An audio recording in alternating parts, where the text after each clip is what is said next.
વીએનએસયુની પરીક્ષામાં ગેરરીતિ આચરનાર વિદ્યાર્થીઓ માટે કડક નિયમ લાદવામાં આવ્યો છે। આગામી 14મી ઓક્ટોબરથી યોજનાર પરીક્ષા માટે તંત્ર સજાગ બન્યું છે। આ એક્ટમાં પીએચડીમાં થતી સાહિત્ય ચોરી રોકવા પણ સજાની જોગવાઈ કરવામાં આવી છે।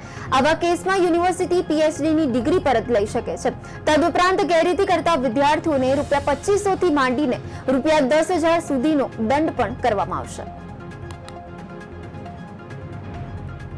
આપણી વીર નર્મદ દક્ષિણ ગુજરાત યુનિવર્સિટીની શૈક્ષણિક વર્ષ 24-25ની ઓક્ટોબરથી ડિસેમ્બર સુધી ચાલનારી યુનિવર્સિટી પરીક્ષા માટે કુલ 18 ટીમ 120 સભ્યોની બનાવવામાં આવી છે। તેઓ આકસ્મિક રીતે 200 કરતાં વધારે યુનિવર્સિટી પરીક્ષાના કેન્દ્રો પર પોતાની ગેરરીતિ અંગે તપાસ કરશે અને આ અંગે જે કંઈ ગેરરીતિ પકડાશે તેઓ તરત જ ઓનલાઈન માધ્યમથી યુનિવર્સિટીને જાણ કરશે। આ ઉપરાંત યુનિવર્સિટીનો પોતાનો તમામ 200 સેન્ટરના આઈપીથી કનેક્ટેડ છે।